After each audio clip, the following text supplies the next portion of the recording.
दोस्तों, हर देश अपने आप को, अपने देश की जनता को सुरक्षित रखने के लिए हर तरीके से तैयारी करती हैं, चाहे वह जल, थल या वायु सेना ही क्यों ना हो। तीनों सक्रिय होकर देश की सुरक्षा के लिए हर एक समय तैयार रहती हैं। ऐसे में आज हम आपको कुछ ऐसी बातें बताएंगे जिसे सुनकर आप भी चौंक जाएंगे और ये सोचेंगे कि भारत आज पिछले समय से आज के समय में कितना आगे निकल चुका है। दोस्तों, ये जो भी जानकारी आज हम आपको बता रहे हैं, ये सभी जानकारियां इंटरनेट पर अवेलेबल हैं। हम किसी भी तरीके की भारत की गुप्त जानकारियों से खिलवाड़ नहीं कर रहे और न ही हमारी सुरक्षा को खतरे में डाल रहे हैं। वीडियो सिर्फ एक जानकारी के लिए बनाई गई है। दरअसल दोस्तों, वेला पनडुब्बी को बनाने की शुरुआत 6 मई 2019 में हुई थी। इसके बाद इसके बंदरगाह और समुद्र के अंदर के ट्रायल हुए थे, जिनमें हथियार और सेंसर का ट्रायल हुआ था। ये सब कोविड प्रतिबंधों के दौरान ही हुआ। प्रोजेक्ट 75 के तहत फ्रांस से भारत को 6 पनडुब्बी मिलने वाली थी। इनमें से चौथी वेला रही। भारतीय नौसेना को प्रोजेक्ट 75 के तहत चौथी पनडुब्बी वेला की सौगात मिली है। प्रोजेक्ट 75 में स्कॉर्पियन क्लास की 6 पनडुब्बियां शामिल हैं। ये सभी पनडुब्बी मेड इन इंडिया हैं।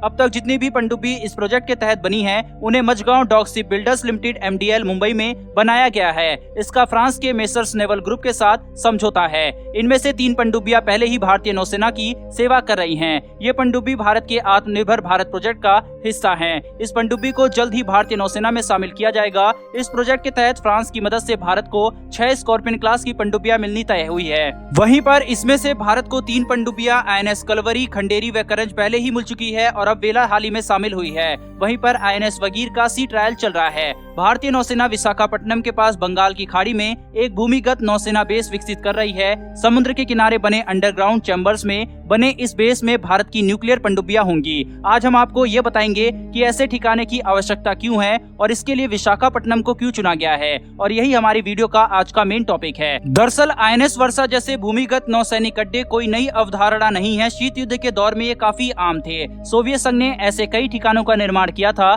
जहां पर वह अपनी पनडुब्बियों को संचालित करता था। इनमें से कुछ ठिकानों को जेम्स बॉन्ड की कई फिल्मों में दिखाया भी गया था। इनमें से अधिकांश ठिकानों को सोवियत संघ के पतन के बाद छोड़ दिया गया और आज संग्रहालय के रूप में ये काम करते हैं। हाल के दिनों में जब चीन ने अपने पूर्वी तट में ऐसे 6 ठिकाने बनाए और उनमें 60 से अधिक चीनी पनडुब्बियों का संचालन किया, तो भूमिगत नौसैनिक ठिकानों ने दुनिया भर के देशों को आकर्षित किया। पूर्वी नौसेना कमान के मुख्यालय विशाखापट्टनम में स्थित है। भारतीय नौसेना के 50 से अधिक युद्धपोत विशाखापट्टनम बेस से संचालित होते हैं। लैंड लॉक नेचुरल हार्बर नौसैनिक अड्डे के लिए एक आदर्श स्थान है, लेकिन सिविलियन कंटेनर टर्मिनल के आसपास और कंटेनर जहाजों के आने से विशाखापट्टनम बंदरगाह हमेशा भीड़भाड़ वाला स्थान बना रहता है। यही कारण है कि एक नए नौसैनिक अड्डे की हमें आवश्यकता थी। आइए इसके अन्य कारणों को समझते हैं। परमाणु पनडुब्बियां देश की नौसेना में सबसे महत्वपूर्ण संपत्तियों में से एक है और उनके ठिकानों को गोपनीय रखना बहुत ही महत्वपूर्ण है। सबसे महत्वपूर्ण खतरा आसमान में दुश्मनों की आंखें जासूसी उपग्रह है। ये उपग्रह बंदरगाह की हर मिनट की गतिविधियों को देखता है। परमाणु पनडुब्बियां महीने तक समुद्र की गहराई में रह सकती है। समुद्र तल से 200 मीटर की दूरी पर चुपचाप चलने वाली परमाणु पनडुब्बियों का पता लगाना और उस पर नजर रखना लगभग असंभव होता है।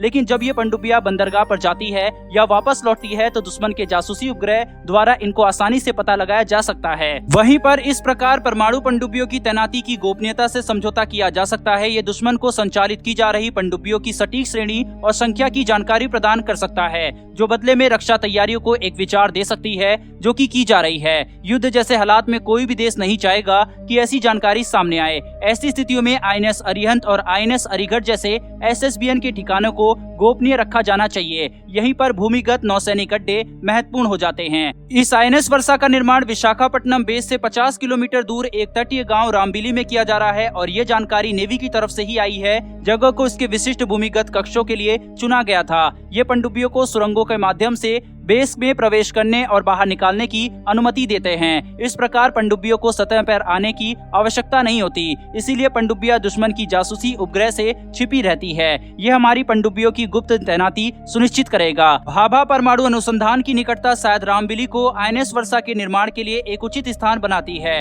इस गुप्त बेस के अंदर परमाणु रिएक्टरों को बनाया जाता है और फिटिंग किया जा सकता है। INS वर्षा एक बार में कम से कम 12 बड़ी पनडुब्बियों को रखने में सक्षम होगी। इसके अलावा डीजल इलेक्ट्रिक सबमरीन को भी यहाँ से संचालित किया जा सकता है। INS वर्षा के 2022 तक पूरा होने और चालू होने की उम्मीद है। एक बार पूरा होने के बाद INS वर्षा हमारे राष्ट्र हितों की रक्षा और हमारी संप्रभुता की रक्षा करने में महत्वपूर्ण भूमिका निभाएगी। अगर दोस्तों आपने इस वीडियो को यहाँ तक देखा है तो INS वर्षा के लिए कमेंट बॉक्स में एक जय हिंद जरूर लिखिएगा। साथ ही अगर आपको ये इन्फॉर्मेशन और वीडियो पसंद आई हो तो चैनल को सब्सक्राइब कर बेल नोटिफिकेशन को ऑन कर लें, जिससे हमारी डिफेंस और वर्ल्ड अफेयर से जुड़ी ऐसी इंटरेस्टिंग वीडियो आप तक सबसे पहले पहुंच सके। फिर मिलेंगे ऐसी एक नई वीडियो के साथ। धन्यवाद। जय हिंद।